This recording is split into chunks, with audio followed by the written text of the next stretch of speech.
Gabriel Attal par rapport à Laurent Fabius, tu te rends compte de la dégradation de la qualité du personnel politique. Emmanuel Macron a très peu de cartes dans son jeu pour remplacer Madame Borne. Il y a toujours un problème de casting en Macronie. Et pour moi, Gabriel Attal est le mieux placé. C'est aujourd'hui le ministre le plus populaire de ce gouvernement. Il a fait fort impression depuis qu'il a été nommé ministre de l'Éducation nationale en juillet 2023, notamment en faisant preuve de fermeté face à la baya, notamment en expliquant qu'il fallait des classes à plusieurs niveaux, des groupes de niveaux par classe pour essayer de régler le problème du niveau scolaire général. Bref, il a à chaque fois été ferme sur ses convictions. Et puis Gabriel Attal est un très bon communicant. Il a été le meilleur porte-parole d'Emmanuel Macron depuis 2017. Il a été porte-parole du gouvernement dans le premier quinquennat. Donc pour toutes ces raisons, Gabriel Attal est le meilleur choix possible pour Matignon. Ah ouais. Tu parles le meilleur choix possible, tu nous as expliqué qu'en fait c'est parce qu'il n'en avait pas d'autres. Il n'avait pas beaucoup. La force d'Attal, c'est toujours d'ailleurs souvent de passer derrière des gros échecs. C'est-à-dire, il est devenu porte-parole après Sibeth Ndiaye. Quand même, elle n'a pas brillé. Voilà. Il est passé à l'Éducation nationale après Pape Ndiaye. Oups, en plus. Donc voilà. Et là, il va passer après Madame Borne, qui n'a pas non plus brillé par ses talents de communication. Donc oui, évidemment, après les mornes pleines évoquées précédemment, il est un petit peu brillant. Puis en plus, c'est quelqu'un qui n'existe que par la politique, pour la politique. Il respire politique du matin au soir, du soir au matin. Ce qui est plutôt d'ailleurs un avantage quand on fait de la politique. D'ailleurs, excusez-moi, je ne veux pas lui jeter, mais alors, excusez-moi, il a pris un sacré coup de vieux depuis qu'il a commencé. Parce que alors, depuis 2017, vous regardez, les cheveux blancs, il n'a pas l'air d'avoir. Regardez, on dirait qu'il a déjà 45 ans, quoi. Non, mais ton argument, c'est attaquer le physique. Non, maintenant, on va pas se mentir. Nous, je ne sais pas ce qu'en pensent mes collègues, mais qu'est-ce que ça change, Gabriel Attal? De toute façon, lui ou un autre, c'est la même chose. Gabriel Attal a été mis à l'Éducation nationale. Monsieur Macron, j'avais cru comprendre, nous avait dit que c'était la mère de toutes les batailles, l'Éducation nationale. Que c'était là qu'il fallait agir et qu'il fallait mettre le plus grand volontarisme.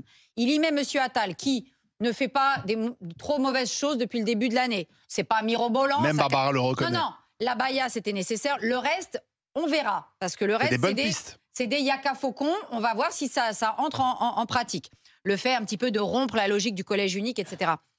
Mais alors donc, il déplace ce ministre, qui est un ministre important, pour aller le mettre Premier ministre. Alors qu'excusez-moi, Premier ministre de la Macronie, ça ne sert à rien.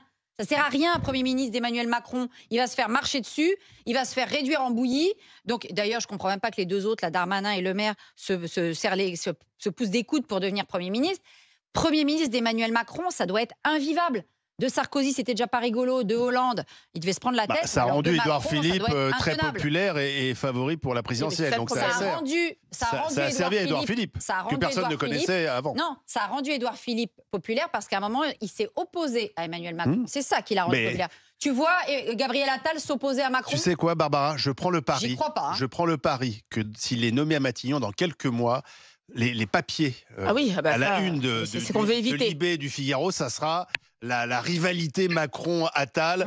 Et ça me fait penser un peu à Mitterrand-Fabius, quand Mitterrand avait choisi Fabius, qui était un peu son héritier, comme on peut dire que Gabriel Attal peut être l'héritier d'Emmanuel Macron. Très vite, Fabius a pris son indépendance. Il avait sorti son fameux « lui c'est lui, moi c'est moi ». Je pense que Gabriel Attal, c'est d'ailleurs pour Emmanuel Macron peut-être le risque qu'il prend en le nommant. Gabriel Attal va se révéler et peut effectivement incarner ce qu'un n'incarne plus Macron, espèce de oui, de quoi d'ailleurs? De spontanéité, de fraîcheur, mais aussi surtout de prise de risque. Moi, je suis désolé. Quand il veut interdire la baya, Emmanuel Macron n'est pas tellement favorable. Il s'est dit, oh là là, il n'y a que des coups à prendre. Il a pris un risque, il a gagné. Et je pense que si Gabriel Attal continue à prendre des risques, il peut marquer des points. Dans ce pays, victime des attentats, on a fêté hier les 9 ans de Charlie. On en est encore à considérer qu'interdire la baya, c'est d'un grand courage. C'est rien du tout. C'est pécadille à côté de tout ce qu'on devrait faire pour lutter contre l'islam radical. Alors excusez-moi, si ça, il faut spammer, Joël. Il y a du boulot. Non, moi, j'ai la naïveté de croire que quand on me demande si c'est le bon choix, on parle de moi en tant que citoyenne. Donc, je vais me poser la question si c'est le bon choix pour nous.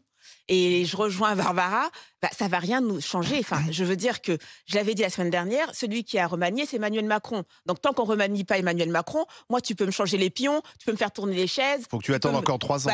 Je veux dire, ça ne changera absolument rien à l'état de ce pays. Donc, est-ce que c'est le bon choix de ce côté-là? Non. Ensuite, je reconnais des qualités à M. Attal. Oui, c'est un bon communicant, c'est un bon punchliner, c'est top. Et même quand on lui dit qu'il a des marqueurs à droite, moi, je vois plutôt des marqueurs de gauche, parce que la gauche, c'est aussi de penser pour les classes populaires. Et quand on remet de l'exigence à l'école, pour moi, ça profite aux classes populaires plus qu'aux classes aisées. Bon, rejoins-moi alors. Non, pas du tout. Non, absolument pas. Pourquoi? Parce qu'en fait, pour M. Macron, c'est pas le bon choix. Pas du tout. On ne peut pas avoir 2 Jupiter à la tête de l'État. C'est impossible.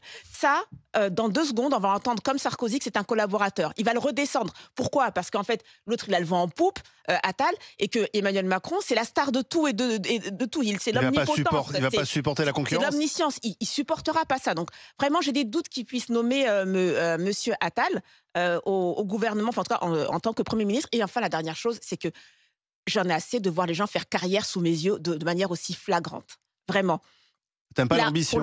Non, je suis pour la progression de carrière, mais là, Monsieur Attal, en 2 mandats, le deuxième n'est même pas terminé de Monsieur Macron, on le voit progresser comme ça, quitter de poste. Oui, mais on a besoin de constance, on a besoin de quelqu'un qui tient la barre. Qui était macroniste, oui, je suis d'accord. Mais Attal de faire la même mais chose. non, mais on a besoin de constance. Il a l'Éducation nationale qui continue dans sa lancée, c'était plutôt bien. C'est terminé toujours par les 2 tiers, 1 tiers d'ailleurs. Mais moi, j'ai pas entendu encore Jean-Loup. J'ai l'impression que Jean-Loup Bonamy est un peu gêné d'être avec les 2 filles. Ah, pas du tout. J'en suis très content.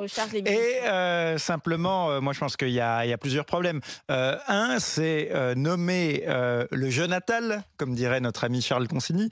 Donc, c'est nommer le jeune Attal pour continuer exactement la même politique, qui, selon moi, est une politique qui mène le pays à l'abîme. Donc, c'est déjà le premier problème. Deuxièmement, je n'avais pas pensé sur le moment, mais c'est toi qui m'y as fait penser, quand justement tu parlais de Mitterrand et de Fabius. Bon, je pense qu'on peut reprocher beaucoup de choses à Mitterrand. Fabius avait été simplement le plus jeune Premier ministre de la 5e République. Il va être battu par Gabriel Attal s'il est nommé. Si Djibril est nommé. Voilà.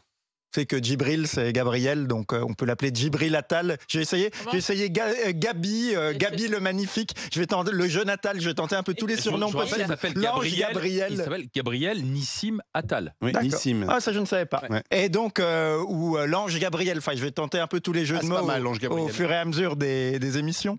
Et donc la deuxième chose pardon, je t'ai coupé. Non, justement, tu parlais de Fabius. Et bon, moi, j'aime pas du tout Fabius pour un certain nombre de raisons. Mais tu te rends compte de la baisse du niveau en à peine 30 ou 40 ans entre Emmanuel Macron par rapport à François Mitterrand et Gabriel Attal par rapport à Laurent Fabius. La baisse de niveau en termes de culture générale, de compétences, d'expérience politique, enfin, qui étaient quand même vraiment des animaux politiques. Tu te rends compte de la dégradation de la qualité du personnel politique qui était déjà critiquable à l'époque. Mais là, c'est un effondrement. Ouais, je comprends pas parce que vous dites tout et son contraire. Vous reprochez à Elisabeth Borne, et je pense à Barbara tout à l'heure, qui disait Attal, c'est un mec beaucoup moins cultivé que Fabius, par exemple. D'accord, mais mais bien sûr, mais on retrouvera pas des François Mitterrand parce que on retrouvera pas des généraux de Gaulle qui étaient des littéraires, on a changé. C'est peut-être un peu ça le problème. D'accord, mais on a changé de génération. Le débat est pas sur ça. On peut faire un débat si tu veux sur ça, sur. Et enfin, je vais terminer. Je veux dire, c'est là où je rejoins complètement Barbara, c'est-à-dire que on parlait il y a une demi-heure, on parlait de l'effondrement du niveau scolaire. On nomme Attal pour remonter le niveau, et au bout de quelques mois, finalement, il va à Matignon, alors qu'il était censé être le sauveur de la situation. Je suis d'accord. Et surtout, je termine, c'est qu'on avait connu quelque chose sous la 3e et la 4e République, qui était l'instabilité parlementaire. Les gouvernements ne tenaient pas, les ministres changeaient tout le temps, etc., etc. Avec la 5e République, normalement, on avait réglé le problème. Mais là, Macron, avec le jeu de chaise musicale, excuse-moi, on en revient à des durées de ministère qui sont celles de la 4e République. Non, mais je ne dis pas que Gabriel Attal va résoudre tous les problèmes. Après,